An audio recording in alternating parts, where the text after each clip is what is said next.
Hello, everyone. Welcome back to Azure Fundamentals course. And in episode 10, we're covering the basics of Azure Networking Services.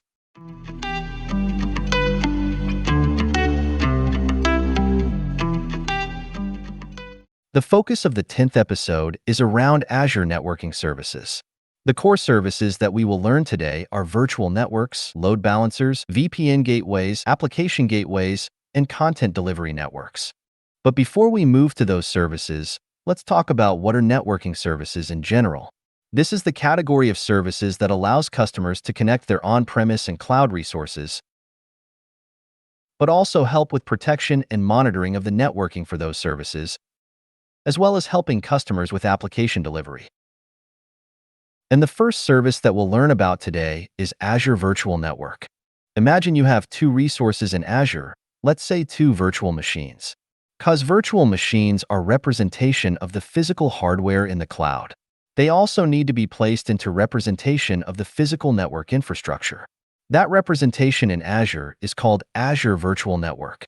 Virtual networks allow their customers to create, manage, monitor, and secure connectivity between Azure resources, but also between Azure resources and their on-premise environments. Virtual networks can be segmented into smaller pieces called subnets. There are two main purposes for having subnets. One is to allow customers to manage their IP address allocation in a more efficient manner, but also to group related resources together so that you can apply filters and security rules across multiple resources within the same subnet. For example, by grouping all the resources, hosting your web applications, and only allowing web traffic to go to that subnet. As a customer, you have a freedom of how you manage subnets and virtual networks. If you want, you can group multiple resources within the same subnet, and it is your choice how you want to represent your networking infrastructure in the cloud. There are many reasons why you would want to have multiple virtual networks and many technical limitations forcing you to do that. For example, virtual network can only reside within a single region and span resources from that specific region. So if you will be building multi-region applications, you will end up with multiple virtual networks. So if you will want to connect multiple virtual networks, you can do one of two things. You can either use a feature called VNet peering. VNet peering allows you to combine virtual networks together and allow them to act as one. Or you can use VPN Gateway to do so. While there are benefits and drawbacks of using one or another, it is a little bit too advanced topic for Azure Fundamentals. Now just remember you have two options, and those are VNet peering and VPN Gateway. So let me summarize. Azure Virtual Networks is an emulation of a physical network infrastructure in the cloud, and it is designed to allow customers for isolation and segmentation of their network to enable communication filtering and routing between Azure and on-premise resources. Remember that virtual networks are scoped to a single region. So in multi-region architecture, you'll have multiple virtual networks, but you can connect to each other using either VNet peering or VPN Gateway. And when it comes to segmentation part, you can achieve that using subnets and subnets. Allow customers to divide virtual networks so that they can better and more effectively manage their IP address allocation, but also manage network filtering through something called network security groups or application security groups. We'll learn more about those in the future video about security and compliance. But for today, imagine you have two virtual machines within a single virtual network placed into separate subnets. If you want to control the traffic that comes from the internet to that virtual machine, you can place a network security group on that subnet. And those security groups will only allow specific traffic to reach that virtual machine. You can also use network security groups to manage the traffic across subnets. It is really a tool for you to manage your networking in a secure and efficient manner. But we'll get back to that in future episode. Let me now move to Azure Portal where I will show you how to create virtual network. As usual, you go to the left-hand side menu. You select Create a Resource and type in Virtual Network. This will allow you to create a virtual network infrastructure in Azure. Just hit Create and fill in the form. In order to create virtual network, you need to select resource group, for instance, AZ900 networking. Provide a name like a demo VNet. Next, we need to select Azure region. As I mentioned, This is a single region resource. So for me, this will be West Europe. I'll go to the next tab called IP addresses, where you can allocate address space for your virtual network. If you leave it as default, it'll allocate 65,000 addresses for you to use. And at the bottom, you have a default subnet. Default subnet is a requirement for every Azure Virtual Network. This is the place where you can allocate part of your address space. If you're done, move to the next section, go to the security, where you can enable some additional security features for your virtual network like Azure Firewall, DDoS protection, or Bastion host. If you're satisfied with your selection, simply hit Review and create. It only takes about 10-15 seconds for a virtual network to be created. Once created, you can hit Go to the resource to review your virtual network. This is the place where you will manage everything about that virtual network.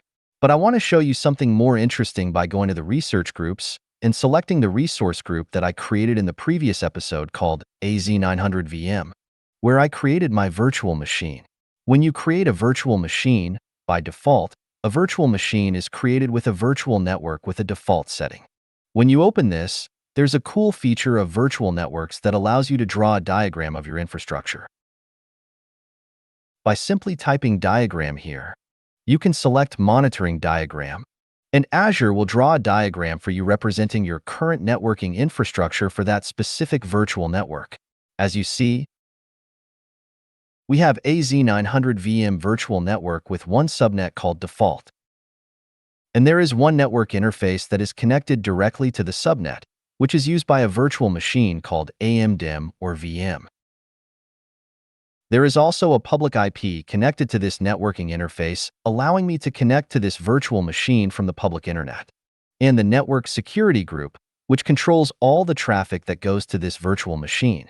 Through this networking interface, this diagram not only allows you very easily to see how your networking is organized within this virtual network, that also allows you to quickly find related resources. For instance, if I would want to manage security rules for this virtual machine, I can simply now click on this network security group to do so. And all those components that you have seen on the diagram are used to manage everything related to networking to this virtual machine. But that's it for now. Let me move back to the presentation. I've also mentioned something called Virtual Network Gateway, also called VPN Gateway. VPN Gateway allows you to connect to your on-premise environments, so you can enable your virtual network to talk to the network within your on-premise environments. This communication is done over the public internet, but it is entirely encrypted.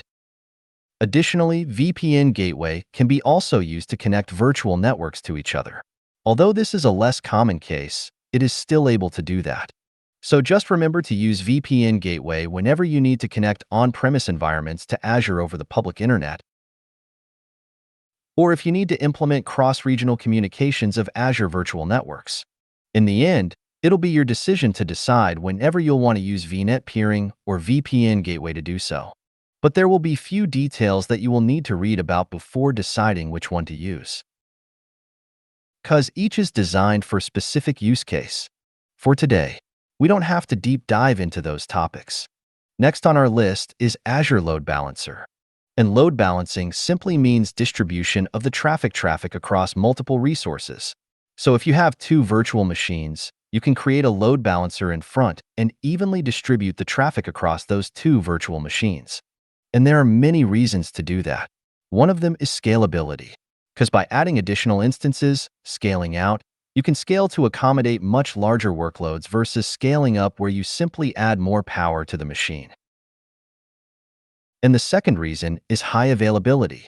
So if those virtual machines would be a premium SSD virtual machines by default from Microsoft, you'll get 3 nines of SLA. That means each virtual machine is guaranteed to run for 99.9% of the time. But if you put those virtual machines into separate availability zones and put that in front of the load balancer in Microsoft, yes, you already 4 lines of SLA, in which case you increase SLA and availability for application by 10 times. This is because load balancer automatically checks the health of the application components that it's connected to. So if one of the virtual machines will stop from working, it'll ultimately redirect the traffic to the second one. and the chance for both of them to stop running is significantly lower than with one virtual machine. And when you build larger solutions, you will also separate your application components into tiers. For instance, by separating all the components that are handling web traffic into web tier, and possibly second tier handling all the data management for the application, having its own balancer to manage internal traffic. In this case, you would have two load balancers, one with public IP allowing for public internet traffic to come in. That's why this one would be called public load balancer, and one without a public IP with just in private IP, allowing only the private connectivity between the web tier and data tier. This one would be called internal load balancer. 2. Summarize, Azure Load Balancer allows for even traffic distribution across Azure components, and it supports both inbound and bound scenarios, so both incoming and outgoing traffic.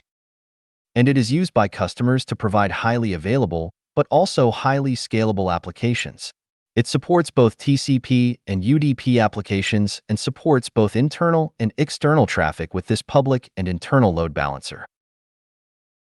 But Azure Load Balancer is not the only traffic distribution service in Azure. The next one is Application Gateway. If we are talking about traffic distribution for resources, if that traffic is a web traffic, so HTTP traffic, you usually will want to replace a load balancer with Application Gateway. This is because Application Gateway is still a traffic distribution service, but it is designed to support web traffic. So simply it has more features that allow customers to better manage their web traffic. Let me just stop here for a second and mention that while I'm using virtual machines in pretty much every example here, services like app services can also be used. So those services allow you to redirect traffic to any public IP or address. You're not limited to virtual machines when building scalable distributed applications. So in case of building multi-tier application, like previously, you would replace that public load balancer with Application Gateway. To summarize, Application Gateway is your web traffic load balancer in Azure with some features like Web Application Firewall, allowing you to scan for all-day incoming traffic. Redirection capabilities, session affinity, when you want to be sure that your users are always directed to the same servers. URL routing or SSL termination, which allows customers to decrypt the traffic on the application gateway and send unencrypted version to the backend services to reduce the processing power required to decrypt every single request going to the backend, increasing even more the scalability of your solution. But for the fundamentals exam, you don't have to remember every single feature of Application Gateway. Just remember this is a load answer that is designed to help you with distribution of web-based traffic. And our last service for today is a content delivery network. In short, CDN is one of those networking services that helps customers to build their applications. So let's take a web application as an example. Every web application has some static content like JavaScript files, style sheets, static pages, or images. Normally, if developers don't know about the existence of services like Content Delivery Network, what they will do is bundle this application and put it into app service and host that app service in one of the Azure regions around the world, for instance, in West US. So when the user from Alaska tries to connect to our web application, this request will have to go through 1,600 miles to get this page and all of the content. So if our web page has 50 elements on it, that user has to make 50 requests, 50 separate requests with each having 100 milliseconds delay.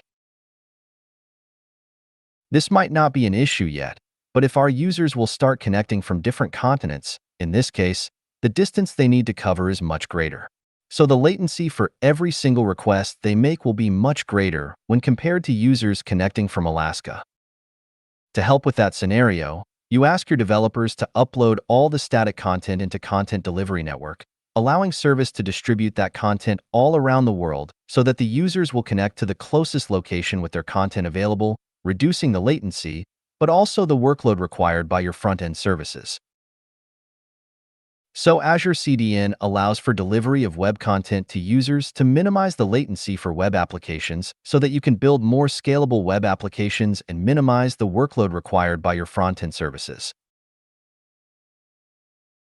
And all that content is spread across multiple POP locations, so-called points of presence. Microsoft has over 120 locations available worldwide. So as you can imagine, this is more than Azure regions available. That means there might be points of presence closer to you, but there are to the closest Azure region.